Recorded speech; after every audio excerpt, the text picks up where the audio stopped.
जितना प्रैक्टिस करेंगे उतने आपके कॉन्सेप्ट स्ट्रेंथन होंगे, उतना आपका मोमेंटम बिल्ड होगा, उतना आप एम्पावर्ड फील करेंगे, right. When we solve the passages keep in mind mapping strategy. Mapping से आपका फोकस स्ट्रांग रहता है, स्पेसिफिक क्वेश्चंस के लिए आपको पता रहता है कहाँ पर जाना है, जनरल क्वेश्चंस के लिए रिविजिट नहीं करना पड़ता, इजीली मैनेज कर सके वही सीखिए। Effort in the right direction. तो ट्रांजिशंस का, वर्ड्स का, ऑब्जर्वेशन का ध्यान रखिएगा। Words like nonetheless, in spite, despite. Hi my dear students, how are you? Welcome to the session. कैसी चल रही है आपकी preparation?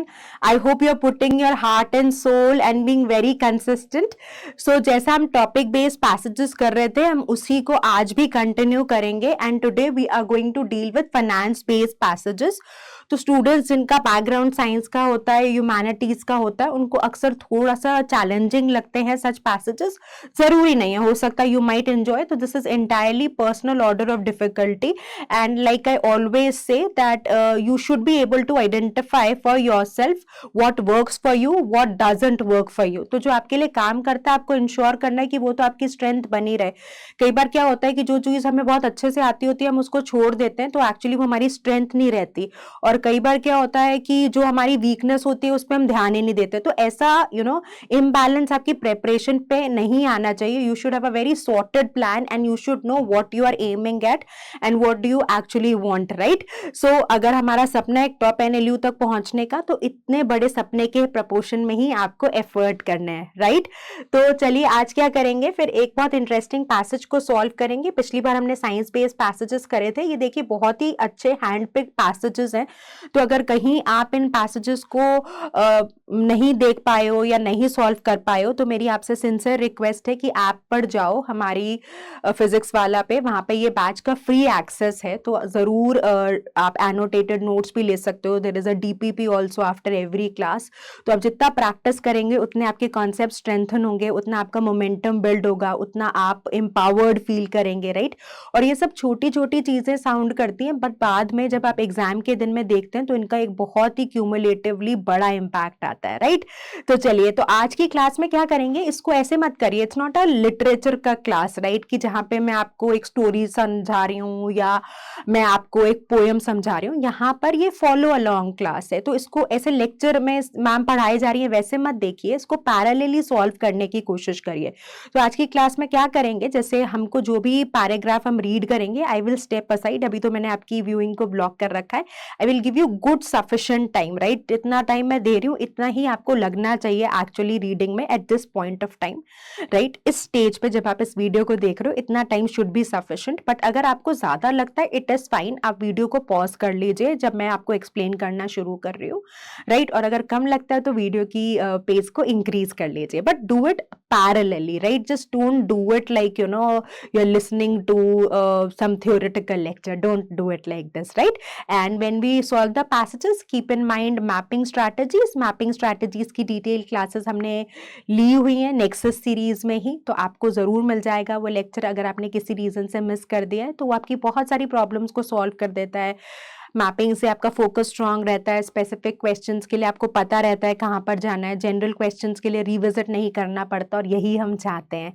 तो ट्रांजिशंस का, वर्ड्स का, ऑब्जर्वेशन का ध्यान रखिएगा। Words like nonetheless, in spite, despite, right। तो इन वर्ड से आपको पता चलता है डिस्कशन कैसे प्रोसीड कर रहा है। Conclusion indicators like hence, therefore, as a result, consequently, ये कई बार हमने डिस्कशन करे हुए हैं। Just not new that we are talking about, right. अगर आप इस सीरीज को फॉलो कर रहे हैं या मेरे इंग्लिश लेक्चर्स को रेगुलरली अटेंड करें, these are some simple pointers which I always repeat, right. देखिए, पॉइंट इज कि स्ट्रैटेजी हमेशा सिंपल ही काम करती है। I never try to give my students any complex strategy जो एग्जाम में आप कर ही ना पाए, राइट, या जो एक्चुअल इम्प्लीमेंटेशन में अनरियलिस्टिक हो। ऐसी कभी स्ट्रैटेजी मैं कहीं नहीं देती अपने स्टूडेंट्स को, क्योंकि मुझे लगता है कि जो प्रैक्टिकली आप इम्प्लीमेंट कर सकें, जो ईजी टू अप्लाई हो, जो एग्जाम में आप इजीली मैनेज कर सके, वही सीखिए। Effort in the right direction. कुछ टेक्निकल सीख लें जो एग्जाम में अप्लाई ना कर पाए, उसका कोई फायदा नहीं होता, इजंट इट। चलिए, तो अब हम पैरेलली इसको रीड करना स्टार्ट करते हैं। I will just step aside, आप अच्छे से यहाँ से पैराग्राफ को रीड करना शुरू करिए। I will give you good time, I will stay quiet, right, ताकि मेरे बोलने से आप डिस्टर्ब ना हो। अगर मैं बीच में आपको कुछ इनपुट्स देते भी हूँ, तो मेरी आपसे रिक्वेस्ट ये है कि आप साइलेंट कर लीजिएगा या तो म्यूट कर लीजिएगा और फिर कर लीजिए, और अगर आपको ज़्यादा टाइम लगता है तो आप पॉज कर लीजिएगा, राइट। रीड करना स्टार्ट करिए। कुछ नए वर्ड्स होंगे जो आपको दिखेंगे, I will explain you the meanings, तो घबराना नहीं है कि क्या नए वर्ड्स आ गए। Just try to understand the context and get the meaning. In case you are not able to, I will give you the meaning of all the words. आराम से पढ़िए, धीरे धीरे। चलिए, so let's start reading this. हम यहाँ पे mapping करेंगे। In an era, तो era का मतलब क्या होता है? पीरियड, ठीक है। era means period marked by unprecedented, unprecedented मतलब unparalleled, पहले इस तरह की हमने इंटरकनेक्टिविटी देखी नहीं। अनप्रेसिडेंटेड मतलब इससे पहले कभी हुआ ही नहीं। इंटरकनेक्टिविटी मतलब how things are conjoined and connected to each other. And rapid, rapid मतलब क्विक, रैपिड का मतलब क्या होता है? क्विक, बहुत जल्दी। टेक्नोलॉजिकल एडवांसमेंट्स, एडवांसमेंट्स मतलब ग्रोथ। द ग्लोबल बिजनेस, तो ये कह रहे हैं कि एक ऐसा पीरियड है जहां पर अनप्रेसिडेंटेड इंटरकनेक्टिविटी है, मतलब सब कुछ बहुत आसानी से एक दूसरे के साथ कनेक्टेड है, कॉन्जॉइंड है, और बहुत क्विकली टेक्नोलॉजिकल डेवलपमेंट्स या एडवांसमेंट्स हो रहे हैं। तो इस time the global business landscape is inherently susceptible to a myriad of crises that have the potential to cascade across industries and economies. तो इस पीरियड में क्या हो रहा है? जो ग्लोबल बिजनेस का सिनेरियो है, लैंडस्केप मतलब जो बड़ी पिक्चर है, सिनेरियो है, वहां पर क्या हो रहा है? ठीक है, वहां पर इज इनहेरेंटली मतलब inherently something which comes automatically, right. Susceptible मतलब वल्नरेबल है, मतलब जहां पे आप का इंपैक्ट देखा जा सकता है। टू अ मायरेड, मायरेड मतलब मेनी ऑफ क्राइसिस और that have the potential, that means that they can basically create a lot of problems to cascade, cascade is pass along across industries and economies। तो देखिए इतना बड़ा सेंटेंस है, इसको दो part में स्प्लिट करके समझने की कोशिश करिए। तो एक ऐसा पीरियड है जहां पे बहुत बढ़िया इंटरकनेक्टिविटी और बहुत क्विकली टेक्नोलॉजिकल एडवांसमेंट्स हो रहे हैं। इस पीरियड में जो हम बिजनेस है, ग्लोबल बिजनेस की जो पिक्चर है, वहां पर वो इस टाइम ससेप्टेबल है, मतलब वहां पर बहुत सारे क्राइसिस होने की, क्राइसिस मतलब प्रॉब्लम्स आने की पोटेंशियल है, और ये जो प्रॉब्लम्स आएंगी ये अक्रॉस इंडस्ट्रीज पास ऑन होंगे, राइट। ये समझते जैसे एक इंडस्ट्री नहीं इंपैक्ट होगी, एक इंडस्ट्री से दूसरी इंडस्ट्री, दूसरी इंडस्ट्री से तीसरी इंडस्ट्री, तो ये जो इंपैक्ट है ये पास ऑन होता जाएगा, इसी को कैस्केडिंग इफेक्ट कहते हैं, राइट। जैसे अगर आप देखते 4 बुक्स आपने ऐसे सीधी खड़ी कर दी, तो एक बुक थोड़ी सी गिरी तो उस बुक के प्रेशर से दूसरी गिरेगी, दूसरे से तीसरे गिरेगी, तो हम कहते हैं कि कैस्केडिंग इफेक्ट हो गया, यानी कि पहले का डाउनफॉल का इंपैक्ट बाकी तीनों पे भी आया। So that's what we are calling cascading, right. So ये कह रहे हैं कि these crisis often originating, originating मतलब दे डेवलप फ्रॉम, कहां से ये डेवलप होते हैं, ओरिजिनेट होते हैं मतलब बिगिन होते हैं, फ्रॉम इंट्रिकेट, इंट्रिकेट मतलब complex webs of geopolitical tensions. तो अब यहां पे कह रहे हैं कि क्राइसिस के लिए जो ग्लोबल सिनेरियो है वो क्राइसिस के लिए ससेप्टेबल है, राइट। सो ससेप्टेबल,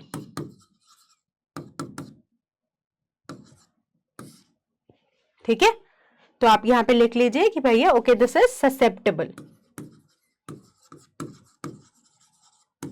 और यहां पर एक पॉइंट आया कि ये क्राइसिस कहां से ओरिजिनेट हो रहे हैं? They are originating from complex webs of geopolitical tensions, environmental vulnerabilities and financial intricacies challenging conventional paradigms, paradigms मतलब models of risk management and necessitate, necessitate word necessary से आया है, profound comprehension to navigate their multifaceted implications, implications होता है negative consequences, ठीक है। तो देखिए आप एक आरसी करते हैं तो आप कितनी सारी वोकैबुलरी भी अपनी बिल्ड करते हैं, राइट।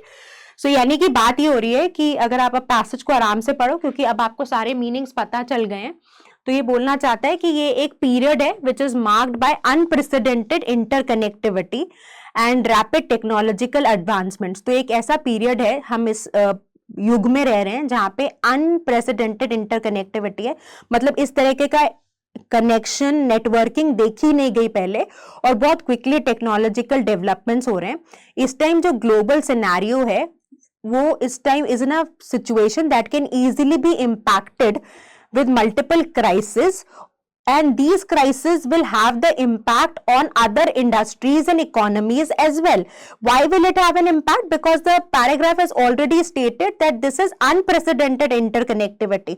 तो अगर आप ग्लोबलाइजेशन के दौर में रहते हैं जहां पे इंटरकनेक्टिविटी इतनी सॉलिड है और म्यूचुअल डिपेंडेंसीज हैं, इकोनॉमीज एक दूसरे पे डिपेंडेंट एंड फॉर ग्रोथ, तो अगर कोई भी वर्ल्ड के एक हिस्से में कोई भी प्रॉब्लम आती है तो वर्ल्ड के अदर पार्ट्स में, अदर कंट्रीज में भी उसका इम्पैक्ट दिखता है। तो ऑथर कहता है कि ये क्राइसिस कहां से ओरिजिनेट हो सकता है? ये हो सकता है कि जियोपॉलिटिकल टेंशन है, उस एरिया में कोई लड़ाई हो रही है, या दो कंट्रीज के बीच में पॉलिटिकल डिफरेंसेस बहुत स्ट्रांग हो रहे हैं, राइट?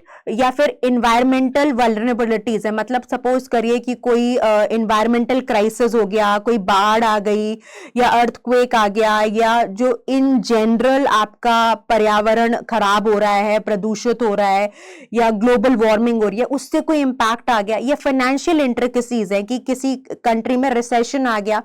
तो कह रहे हैं कि ये क्राइसिस कहां से ओरिजिनेट हो सकता है? ये मल्टीपल रीजंस हैं, और ये जो क्राइसिस हैं ये कन्वेंशनल पैराडिम्स, अब ये अगर आप देखते होंगे तो हर कंट्री के पास, हर इकोनॉमी के पास एक मॉडल होता है कि वो रिस्क को कैसे हैंडल करेगी, तो उसको चैलेंज करते हैं। मतलब model is not sufficient enough to help overcome these crisis, that's what the paragraph is trying to convey. And necessitate मतलब making it essential, making it necessary. So this is at this time it is very important to have a profound comprehension, मतलब a very solid understanding to navigate मतलब जब अगर आपके पास इतने सारे challenges हैं और जो क्राइसिस है वो एग्जिस्टिंग रिस्क मैनेजमेंट के मॉडल्स को चैलेंज कर रहे हैं, तो इस टाइम बहुत जरूरी है कि हमारे पास सॉलिड अंडरस्टैंडिंग हो कि इस तरह के मल्टीपल नेगेटिव कॉन्सिक्वेंसेस को लेकर हम कैसे नेविगेट करेंगे, कैसे आगे बढ़ेंगे, कैसे हैंडल करेंगे, राइट? सो आई होप आपको पैराग्राफ समझ में आया। मैंने बहुत डिटेल में आपको समझाया, राइट? वर्ड्स के सारे मीनिंग्स मैंने लिख दिए हैं जो आपके लिए नए थे। आप भी वीडियो को पॉज करके एक वोकैबुलरी जर्नल बना लीजिए, छोटा सा एक्सक्लूसिव नोटबुक, राइट? और उसमें जो भी आप वर्ड्स क्लास में सीखते हैं उनके with meanings, words with meanings लिख लीजिए। कोशिश करिए एक सेंटेंस में भी अगर यूज कर सके, और जब आपको थोड़ा सा भी फ्री टाइम मिले वो वर्ड्स देखते रहिए, तो आपकी वोकैबुलरी बहुत फ्लरिश करेगी, राइट? और आप जो वर्ड्स इन जनरल ज्यादा पूछे जाते हैं क्लैट एग्जाम्स में, या जो दिखते ज्यादा है, उनसे अक्वेंट होना शुरू हो जाएंगे, इजंट इट? चलिए आगे रीड करिए इसको, आराम से पढ़िए। कोई नया वर्ड आता है तो देख के घबराइए मत, कॉन्टेक्स्ट से समझने की कोशिश करिए, right? That will really really help.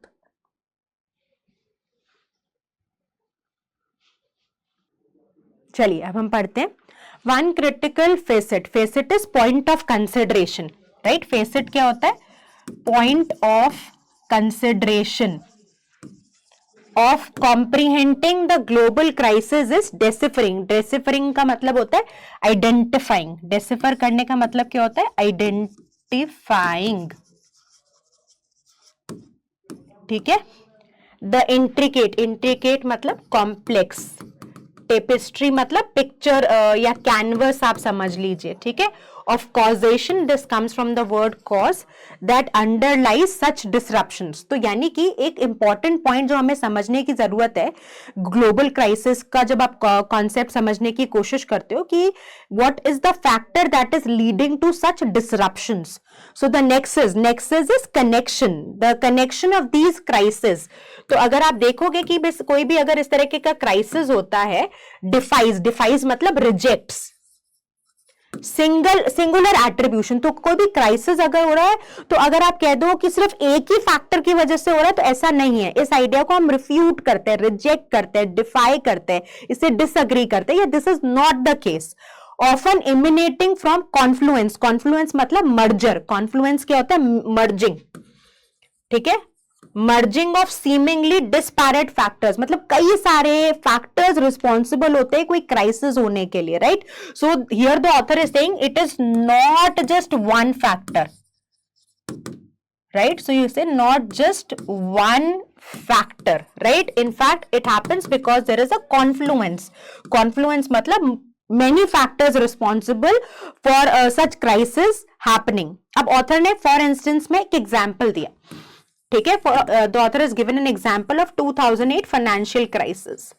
ये में भी आप तब बहुत छोटे रहे होगे, पर for us people who are engineers, right? तो same I am 2010 pass out engineer, तो हम अपने सीनियर्स को देखते थे, हमारे से जो 1-2 साल सीनियर थे हमारे बैच में, तो सिचुएशन फिर भी बहुत बड़ी ठीक हो गई थी, बढ़िया तो नहीं, but there was a global recession. तो कई ऐसे सीनियर्स थे जिनके पास मल्टीपल प्लेसमेंट ऑफर्स थे, उनको कॉल्स ही नहीं आए कंपनी से, तो एक सीवियर इकोनॉमिक क्राइसिस हुआ था। तो उसी के बारे में ऑथर बात कर रहा है। अगर आप अपने पेरेंट्स से पूछेंगे तो आपको बढ़िया पिक्चर दे पाएंगे। This was a situation where the entire global economy was struggling very hard, right? तो हमारे कई सीनियर्स थे जिनके इंजीनियरिंग में मल्टीपल कंपनीज में अच्छे अच्छे प्लेसमेंट्स हो गए, they were very happy, they were all secured, but कई ऑफर लेटर्स होने के बाद भी they were without a job because none of the companies called them. तो इस तरह की सिचुएशन बहुत हुई थी। तो वही उसी के बारे में ऑथर डिस्कशन कर रहा है कि तो 2008 में फाइनेंशियल क्राइसिस हुआ था, ostensibly rooted in the housing market collapse. तो ऑस्टेंसिबली रूटेड मतलब उसका रूट कॉज क्या था कि एक हाउसिंग मार्केट कोलैप्स हुआ था। ये देखिए, अभी आपको अगर नहीं पता तो वो थोड़ा सा मैं भी जज्बाती होकर बहुत डिटेल में एक्सप्लेन कर दूंगी, but let's see what the passage is trying to explain. Was amplified, तो बेसिकली एक सिचुएशन थी जहां पे हाउसिंग मार्केट कोलैप्स हो गई थी। हाउसिंग मार्केट मतलब लोग जब घर ले रहे थे लोन पे, तो लोगों ने लोन की रीपेमेंट्स नहीं करी और बैंक्स ने बहुत कर्जे दे दिए, इस तरह की एक सिचुएशन आई थी। दिस वाज एम्पलीफाइड मतलब इंक्रीज हो जाना, मतलब ये सिचुएशन और गंभीर हो जाना by the intricate derivative markets. अब ये वो कह रहा है ना, जैसे प्रीवियस पैसेज में एक सिंगल फैक्टर नहीं है, तो हो सकता है कि कहीं ना कहीं जो रूट कॉज था वो हाउसिंग मार्केट कोलैप्स का था, पर इसका जो इम्पैक्ट था वो एम्पलीफाई हो गया क्योंकि डेरिवेटिव मार्केट्स थी, रेगुलेटरी ओवरसाइट्स थी, मतलब नियम कानूनों को ताक पे रखा गया या उनका उल्लंघन हुआ, इंटरकनेक्टेड ग्लोबल फाइनेंशियल इंस्टीट्यूशंस थे। तो वही मैं आपको कह रही हूँ कि यूएसए में बहुत ज्यादा कोलैप्स हुआ था, क्रम्बल हुआ था, पर इंडिया तो सर्विंग इंडस्ट्री सर्विसेज प्रोवाइड कराती है, तो जितनी भी आईटी कंपनीज हैं वो सारी की सारी यूएस इकोनॉमी से ही फंक्शन कर रही हैं। तो क्योंकि ग्लोबल फाइनेंशियल इंस्टीट्यूशंस में इंटरकनेक्टेडनेस थी, तो इसका इंपैक्ट इंडिया में भी दिखा। दिस कॉन्वल्यूटेड मतलब कॉम्प्लेक्स, उलझा हुआ, ठीक है? कॉन्वल्यूटेड मतलब क्या होता है? Complex, complicated. Causational underpinning necessitates मतलब makes it necessary, not only identifying apparent triggers। तो हमें क्या है कि इस तरह क्योंकि the things are so complex, they are so interconnected that it is very important to identify apparent triggers मतलब कि ऐसा क्यों हो रहा है, तो वो pointers आप identify करो, but also probe का मतलब test into the underlying systemic vulnerabilities। तो systemic vulnerabilities मतलब vulnerable होता है something which can be impacted, right? तो ऐसा क्या हो रहा है कि कहां पे कमजोर कड़ी बन रहा है जहां से इजीली सिस्टम इंपैक्ट हो रहा है और उसका इन्फ्लुएंस बाकी हर जगह फील हो रहा है। सो that's what this paragraph is all about. अब देखेंगे तो बहुत और कॉम्प्लेक्स फाइनेंशियल पैसेज है, बट देखिए हम जैसे जैसे नेक्सस 3.0 में आगे बढ़ रहे हैं, हम इंक्लूड कर रहे हैं वैरायटी ऑफ डिफिकल्ट पैसेजेस ताकि आपको करने में मजा आए और हमको कराने में मजा आए। And we are just doing away by just picking up some simple passages because that's not what we are aiming, right? And that's what you should also try, that we do a lot of good difficulty level passages so that we are very well prepared to solve any complex passage which comes in the exam। तो basically पूरा paragraph अब तक जो हमने पढ़ा वो global crisis की बात कर रहा है। वो कह रहा है कि ये सब इंटरकनेक्टेड है और एक सिंगल फैक्टर रिस्पॉन्सिबल नहीं है। अगर कोई भी एक क्राइसिस होता है तो उसमें मल्टीपल फैक्टर्स होते हैं और आपको आइडेंटिफाई करना जरूरी है कि कहाँ ट्रिगर पॉइंट है, राइट? कि किधर से ये इन्वेस्टिगेट हो रहा है। ऑल्सो प्रोबिंग का मतलब क्या होता है? टेस्टिंग की कहाँ पे वीक पॉइंट्स है। सो अंडरलाइंग सिस्टमिक वल्नरेबिलिटीज मतलब कौन से वीक पॉइंटर्स है जहां से प्रॉब्लम ओरिजिनेट होती है या जहां से इंपैक्ट क्रिएट होता है। चलिए अब आगे पढ़िए, अच्छे से पढ़िए धैर्य के साथ।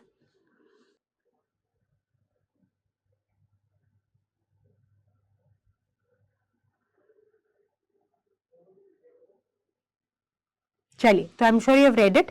अ डीप एनालिसिस, तो अब आपको क्या करना है, you have to do a strong analysis. Deep मतलब go into details, go into details, dive down, identify that what are the possible pointers जिसकी वजह से crisis originate हो रहे हैं और where is the underlying problem of these crises also demands the mastery of nuanced vocabulary and sophisticated sentence structures। तो what else is needed कि आपको vocabulary solid होनी चाहिए, मतलब you should know the technical terms and you should know the sentence sophisticated structures। The current global crisis exemplified मतलब जिसका impact बहुत powerful हो गया by the aftermath of ongoing pandemic has underscored the intricacies of supply chain disruptions and their far reaching consequences. Far reaching consequences का मतलब होता है कि ऐसे रिजल्ट्स, ऐसे इम्पैक्ट्स जिसका बहुत दूर तक असर रहता है, बहुत देर तक असर रहता है। The fragility of just-in-time inventory systems has become strikingly evident as minor disruptions can culminate। तो basically this is saying क्या कि you need to have a technical vocabulary, right? Technical vocabulary आपको आनी जरूरी है। एक तो ये पॉइंटर इमर्ज करके आया, दूसरा ये इमर्ज करके आया कि जो करंट ग्लोबल क्राइसिस है, this has underscored the intricacies of supply chain disruptions. तो इस पॉइंटर को इंपॉर्टेंस में लिए, सप्लाई चेन डिसरप्शंस, ठीक है, और फार रीचिंग इसके कॉन्सिक्वेंसेस रहे। द फ्रेजाइल होता है that can be easily impacted. जैसे अगर आप देखते हैं कि सपोज आप कहीं फ्लाइट में ट्रैवल कर रहे हैं तो आपके पास कुछ ऐसा सपोज कुछ शो पीसेस है जो आप लेके जा रहे हो। सपोज आप इंडिया से अपने कजन को मिलने दुबई जा रहे हो, से फॉर इंस्टेंस, तो आपके पास you are taking some souvenirs, some delicate glass show pieces. तो आप क्या करते हैं, आप उस सूटकेस के ऊपर जब आप चेक इन कर रहे होते हो तो लिखवा देते हैं कि वो एक इस तरीके का एक स्टिकर लगा देते हैं कि this has fragile items handle with care. तो जब भी लगेज में सामान जाता है तो उस particular suitcases are treated carefully, right. तो फ्रेजाइल होता है that can be easily impacted. I hope आपको अब मतलब समझ में आ गया। Of just in time inventory systems, तो फ्रेजाइल मतलब कि तुम ये तो बहुत ही वीक है, इजीली इंपैक्ट हो जाएगा, कि इन्वेंट्री सिस्टम बहुत स्ट्रांग नहीं है, has become strikingly evident as even minor disruptions. तो अगर थोड़े बहुत चेंजेस भी होते हैं तो दैट कैन कल्मिनेट मतलब रिजल्ट इन। तो सप्लाई चेन सिस्टम में अगर छोटे मोटे भी डिसबैलेंस होता है तो उसके रिजल्ट में क्या होता है कि सीवियर मतलब बहुत कड़ी कमी हो जाती है, severe shortages and market volatilities. Volatile होने का मतलब होता है कि आप उथल पुथल हो जाती है। मोरोवर द क्राइसिस हैज इंजेंडर्ड है, इंजेंडर्ड का मतलब कॉज्ड। दो वर्ड्स होते हैं, एक इंडेंजर होता है, एक होता है इंजेंडर्ड, ठीक है। एज इंपेरेटिव मतलब important, in important. To discern मतलब जज। The implications of government stimulus packages, differentiating between short-term mitigations मतलब कुछ reduce करना, and long-term structural reforms।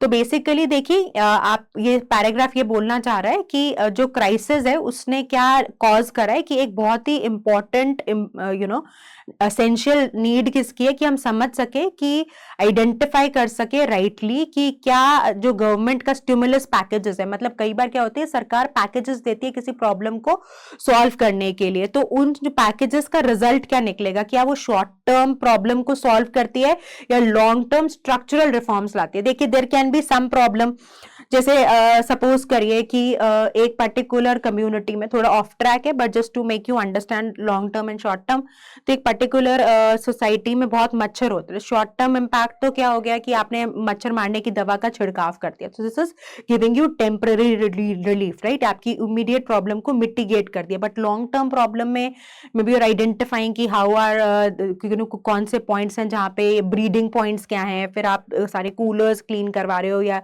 Society की ओवरऑल हाइजीन पे ज्यादा ध्यान रख रहे हो, कोई नाले हैं तो उनको पैक करा रहे हो, तो ये क्या हो गया, लॉन्ग टर्म स्ट्रक्चरल रिफॉर्म्स हो गए. So that's what the paragraph is trying to say कि अगर इस तरीके की गवर्नमेंट अगर कोई पैकेजेस देती है, स्टिमुलस पैकेजेस, मतलब सिचुएशन को इंप्रूव करने के लिए, बेटर करने के लिए, तो हमें देखना होगा, जज करना होगा कि which is giving you immediate relief and what are the pointers which are taking you to long term structural reforms, right?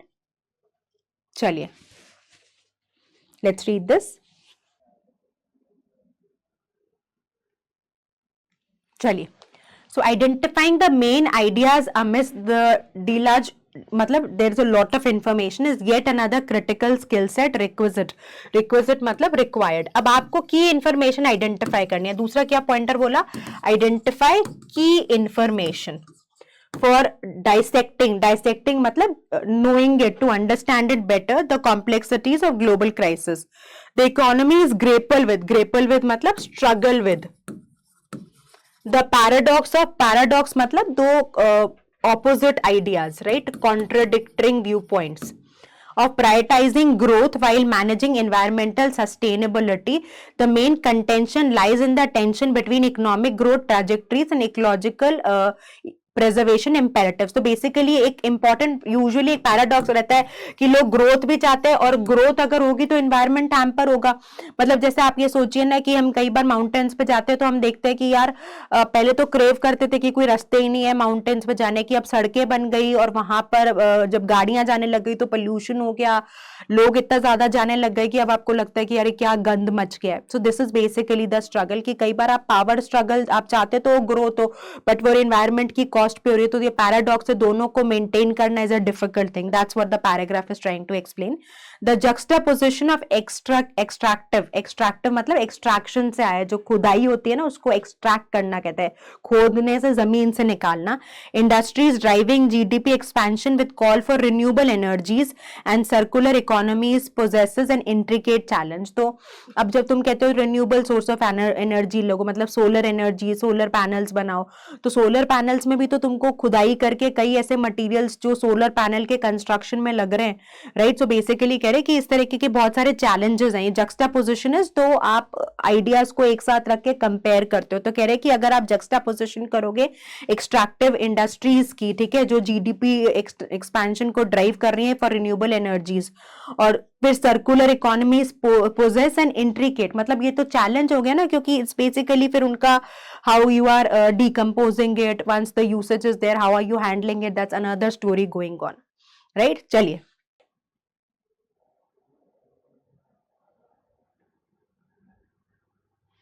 चलिए, the ability to sift through divergent view points and discern the crux. The sift is छानना होता है, तो मतलब you are able to get the right information, right. अब divergent मतलब varied view points हैं, divergent मतलब अलग अलग तरीके के व्यू पॉइंट्स हैं. And discern is to identify. The crux of this discussion is indicative of comprehensive grasp of multi-dimensional crisis narrative. मतलब तुम जितनी भी इंफॉर्मेशन है उसको तुम राइटली फिल्टर कर सको, ये इंपॉर्टेंट है, राइट. और तुम्हें पूरी कहानी समझ में आ सके कि कैसे ये ग्लोबल क्राइसिस का एक नेक्सस है, एक दूसरे पे डिपेंडेंस है, ये समझना जरूरी है. The unraveling is showing of global crisis further hinges on मतलब depends on capacity to discern assumptions and perspectives inherent in any given analysis. तो तुम्हें क्या assumptions लेने हैं, क्या तुम्हें सोचना समझना है, तुम्हारी तर्क शक्ति क्या है, उस पर भी डिपेंडेंट है. अब ऑथर ने कहा कंसिडर द डिबेट सराउंडिंग डीग्लोबलाइजेशन. तो अब कोई अगर क्वेश्चन डीग्लोबलाइजेशन से आएगा तो हम यहाँ पर आ जाएंगे, राइट. तो वो क्या बोलता है कि phenomena in the wake of Brexit and trade Wars, while some herald this trend as मतलब call this trend as safeguard against systemic vulnerabilities, other view it as a potential impediment. तो कुछ तो कहते हैं कि ठीक है ये प्रोटेक्टिव मेजर की तरह काम करेगा, कुछ को लगता है कि ये हर्डल होगा. इम्पीडिमेंट क्या होता है, हर्डल. तो डीग्लोबलाइजेशन के बारे में जो लोग बात करते हैं, तो कुछ लोग तो कहते हैं कि ये तो जो ग्रोथ हो रही है उसके बीच में एक रुकावट की तरह काम करेगा, और कुछ कह रहे हैं कि ये फिर एक प्रोटेक्शन देगा, क्योंकि अब अगर डीग्लोबलाइजेशन होता है तो फिर कई ऐसी जगह जो एक छत्र राज है कुछ कंट्रीज का, और कुछ ऐसी कंट्रीज हैं जो सफर ही करे जा रही हैं, रेगुलरली उनका शोषण नहीं हो रहा है, उनको थोड़ा एस्केप मिल जाएगा। सो बेसिकली कुछ लोग इसके अगेंस्ट है, कुछ सपोर्ट में। सो अनपैकिंग मतलब opening these perspectives necessitates, requires recognizing the implicit assumptions about the fragility of interconnected economies versus the promise of enhanced national resilience। तो बेसिकली पूरे पैराग्राफ में ना, अब चलिए हम कंक्लूजन के बाद इसका डिस्कशन करते हैं। In conclusion the realm of global crisis within business and economics demands an unparalleled depth of comprehension. तो अगर तुमको ग्लोबल क्राइसिस समझना है, राइट, तो तुम्हारे पास अनपैरेलल्ड मतलब बहुत ही शानदार डेप्थ होनी चाहिए। मतलब तुम्हारी जो अंडरस्टैंडिंग है, एनालिटिकल अंडरस्टैंडिंग है, एक्यूमेन है, विजडम है, बहुत शानदार होनी चाहिए, क्योंकि ये बहुत सारे मैटर्स हैं जो एक दूसरे के साथ इंटरकनेक्टेड हैं, नेक्सस है। तो एक ऐसा इशू नहीं है जो तुम स्टैंड अलोन तुम्हारी समझ से तुम्हारे को क्लैरिटी दे देगा। तुमको इन डेप्थ जाना पड़ेगा, कई विश्लेषण करने पड़ेंगे, कई पैरामीटर्स को कवर करना पड़ेगा। नेगोशिएटिंग द इंट्रिकेट कॉजेशनल नेक्सस की क्या कॉज एंड इफेक्ट चल रहा है, क्या कॉम्प्लेक्स वोकैबुलरी, आपको टर्मिनोलॉजी आनी जरूरी है, उसके बाद मेन आइडिया समझ में आना जरूरी है। तो ऑथर ने बेसिकली यहां पर आपको पूरा का पूरा कंक्लूजन दे दिया कि भैया तुमको समझने के लिए क्या क्या चाहिए, तुम्हें कॉज एंड इफेक्ट समझना जरूरी है, तुम्हें कॉम्प्लेक्स वोकैबुलरी और सेंटेंस स्ट्रक्चर आना जरूरी है, तुमको मेन आइडिया आइडेंटिफाई करना चाहिए। अगर तुमको इतनी सारी इंफॉर्मेशन दे दी तो तुमको समझना है मुद्दे की बात क्या है, और तुमको कोई वहां पर लोगों ने अपनी तरफ से कुछ अजम्पशंस बनाए उसको इवैल्यूएट करना चाहिए, राइट, और तुम्हारा जो पर्सपेक्टिव है वो समझना चाहिए। तो इस पर्टिकुलर ग्लोबल क्राइसिस के मल्टीपल फैक्टर्स को समझने के लिए ऑथर ने कौन से पॉइंटर्स को पूरे पैराग्राफ में इंट्रोड्यूस किया, उसका यहां पर समरी या जिस्ट दे दिया। देखिए, पढ़ने में आपको लगेगा कि यार कितना कॉम्प्लेक्स पैसेज था, पर आपको आगे इतनी डिटेल पढ़ाने के बाद उन्होंने एक शॉर्ट समरी देके आपका काम आसान कर दिया है। ठीक है। So in a world where disruptions transcend borders and industries, transcend मतलब क्रॉस, तो कोई भी अगर डिसरप्शन होता है, मतलब कोई क्राइसिस आता है, तो वो ऐसा नहीं है कि वो सिर्फ एक कंट्री तक, एक कॉन्टिनेंट तक सीमित हो जाएगा, उसका इंपैक्ट दूसरे कंट्रीज कॉन्टिनेंट्स पे आएगा। तो इस टाइम क्या करना चाहिए, अलार्मिंग मतलब केयरफुल, एलैक्रिटी क्विकनेस से आपको क्या करना चाहिए, you should be able to handle these things, right. चलिए, so which of the following best describes the author's perspective on the term nexus of global crisis? तो nexus मतलब connection of global crisis. So let's take a look at this. So let's quickly read the options and see which choice best fits in. आराम से पढ़ो question को और choices को eliminate करो। Author का पर्सपेक्टिव क्या है जब वो नेक्सस ऑफ ग्लोबल क्राइसिस की बात क्या करता है, मतलब एवरीथिंग इज इंटरकनेक्टेड, राइट। कोई ऐसा ग्लोबल इकोनॉमी है, ग्लोबलाइजेशन है, तो ऐसा नहीं है कि सिर्फ एक ही जगह इसका इंपैक्ट है, everything has mutual association with each other, that's what the author tries to say. ठीक है। तो author believes that the term refers to a central organizational task with solving, एक ऑर्गेनाइजेशन का तो टास्क है ही नहीं ना, सिर्फ एक ऑर्गेनाइजेशनल टास्क तो है नहीं, ऑथर तो कह रहा है मल्टीपल इंटरडिपेंडेंसीज हैं, तो ए चॉइस एलिमिनेट हो गई। The author maintains that the term signifies the aftermath of significant global crisis, की global crisis की बाद की सिचुएशन है, नहीं, वो कह रहा है कि ग्लोबल क्राइसिस जब हो रहा है तो मल्टीपल फैक्टर्स के कंसिडरेशन की वजह से हो रहा है, it's just not one factor.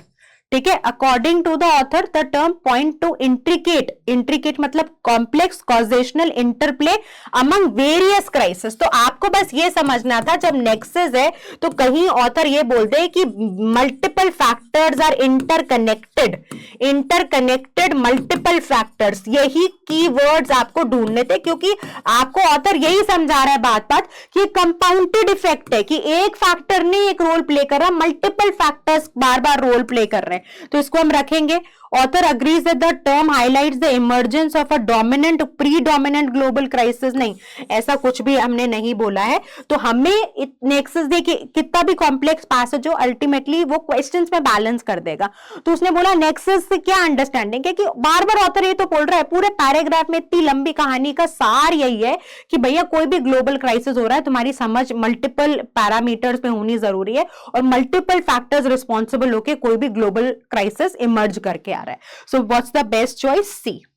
ठीक है, what is the primary argument of the passage? फिर वही, अगर आपको पूरी कहानी में इतना भी समझ में आ जाता है कि ग्लोबल फैक्टर्स के पीछे मल्टीपल रीजंस हैं, you will be able to sail through the question, right? So let's take a look at these options and see which choice fits in the best.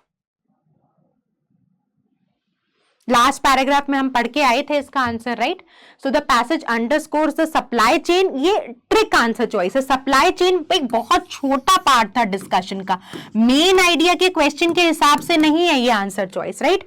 Tensions between economic growth, environmental sustainability और economic growth की बात हुई है, जहां पे मैं आपको example देती कि पहाड़ों तक लोग पहुंच जाते हैं और कहते थे क्या गंद मच रखा है, but that's not the main idea. आप बार बार समझ रहे, क्वेश्चन को ध्यान रखिए। क्वेश्चन ने पूछा मेन प्राइमरी रीजन क्या है, primary purpose.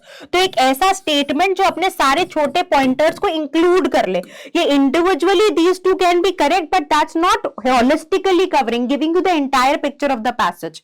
So the passage delves into the intricate causational मतलब cause and effect है, underpinnings मतलब interrelated global crisis, emphasizing the importance of discerning assumptions and perspective and analysis। तो clearly बोला है ना कि आपको आपका assumption क्या pointer consider करना है और आपका क्या analysis है, वो सब crucial है, right? इसको रखेंगे। Through a comprehensive analysis of interconnectedness of crisis, the passage highlights the role of government stimulus packages. ना, government stimulus packages के लिए पूरा author ने passage लिखा है ना, this is irrelevant. So what is the choice? C. तो देखिए, the passage might sound difficult, but it is how you handle it, right? How intelligently you walk through the passage that will decide कि आप CLAT में कैसा करके आते हैं। कई बार बच्चे पूरे पैसेज के इतने प्रेशर में आ जाते हैं कि इतने सिंपल क्वेश्चंस तक पहुंच ही नहीं पाते। अब आपको समझना है कि कितनी जनरल रीडिंग आप करो ताकि आपकी overall understanding of the passage strong हो जाए। ओवरऑल अंडरस्टैंडिंग यही थी कि ग्लोबल क्राइसिस में मल्टीपल पैरामीटर्स हैं, मल्टीपल फैक्टर्स हैं, और फिर ऑथर ने बहुत इंटेलिजेंटली समरी भी दी है। तो उन्होंने समझा है कि यार बच्चे छोटे हैं और लास्ट पैराग्राफ तक पहुंचेंगे तो उनको जिस्ट ऑफ द पैसेज पता चल जाएगा। अगर वो जिस्ट ऑफ द पैसेज भी अगर आपको समझ में आ गया ना, आप सारे क्वेश्चन को कर सकते हो, राइट? तो यहाँ पे क्वेश्चन क्या पूछ रहा है कि आप just in time inventory system, मतलब जस्ट आपको जरूरत थी और तभी किसी चीज की अवेलेबिलिटी हुई, उससे क्या समझते हो? तो चलिए एक बार ऑप्शंस देखिए।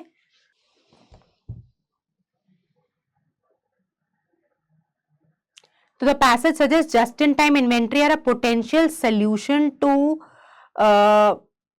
supply disruptions, minimizing, तो minimize कर रही है market volatility को, ये तो नहीं बोल सकते। मिनिमाइज होता है बिल्कुल ही कम कर देना। तो अगर आप उस पैराग्राफ पे जाते भी हैं, राइट, अगर आपको जरूरत लगती है तो आप पैराग्राफ पे वापस चले जाओ कि भाई मेरे को यहाँ पर जस्ट इन टाइम की इंफॉर्मेशन याद नहीं है, तो I can just go into the paragraph and understand कि इसका मतलब क्या है, what is the author trying to say. तो यहाँ पर आया ना, you can revisit, right? But you should know supply chain management just in time. Revisit this information, read the lines carefully. The disruption and their far-reaching consequences, the fragility of just-in-time inventory system has become strikingly evident, as even minor disruptions can culminate into severe shortages and market volatilities. ठीक है, अब ये पूरी की पूरी कहानी आपको सुना दी कि underscored the intricacies of supply chain disruption। तो पूरा का पूरा डिस्कशन यहाँ पर है। आपने रेलेवेंट इंफॉर्मेशन पढ़ी, आपको क्लैरिटी मिल गई आंसर की, बस अब now you can take a look at the options that are available to you, right? So that's how the question works. ठीक है, आर रिस्पॉन्सिबल, तो just in time inventory systems are responsible for exacerbating मतलब worsening, situation को और खराब कर देना, ऐसा तो नहीं बोला। ठीक है, are a reflection of innovative approaches, yes. Just in time are inefficient and outdated, we can't say. तो ये चॉइस भी एलिमिनेट हो गई, बचा क्या? C is the correct answer. ठीक है, चलिए, so what assumptions underlie the ongoing discourse about deglobalization. तो अभी हमने कहा कि ऑथर कहता है डीग्लोबलाइजेशन के कुछ लोग कहते हैं कि ये तो पोटेंशियल ग्रोथ को हैम्पर कर देगा, कुछ लोग कहते हैं कि ठीक है फिर this can be you know taken as a safeguard. तो अगर आपको जरूरत लगती है again you can go back to the passage. बस बार बार इंपॉर्टेंट ये है कि जहां पे भी आपको जरूरत लगे go back rather than you know just ensuring that you are struggling there, right. तो बस फिर अब आप इस क्वेश्चन को खुद से डीग्लोबलाइजेशन को पैराग्राफ पे जाना, रिविजिट करना और आंसर करना, ठीक है। So this brings us to the end of the discussion. आप बहुत मेहनत करिए, राइट, और घबराइए मत इस तरह के पैसेजेस से। क्लास में डिफिकल्ट पैसेजेस कराने का मतलब होता है कि यार इससे मुश्किल नहीं आ सकता, तो तुम वर्स्ट के लिए प्रिपेयर्ड हो रहे हो, आसान आएगा तुम हैंडल कर लोगे, और मुश्किल भी देखो ऐसा है तो कैसे तुमको टैकल करना है, हैंडल करना है, ये सिखाना जरूरी है। तो कभी ये मत कोशिश करिए कि यार मैं तो सब आसान क्वेश्चंस कर लूं और अगर कोई मुश्किल क्वेश्चन आ रहा तो मेरे तो डिमोटिवेशन आ गया, मैं तो बहुत बोरिंग फील कर रहा हूँ, बुरा सा फील कर रहा हूँ, ऐसा मत करिए, सीखिए, राइट। अगर आपको लग रहा है कि पैसेज डिफिकल्ट था 2 बार पढ़िए, जबकि पैसेज सिर्फ बहुत लंबा करके ऑथर ने बहुत इंटेलिजेंटली लास्ट में एक पैराग्राफ में समरी दे दी है, और उस समरी के बेसिस पे ही सारे सवाल निकल जाएंगे, राइट।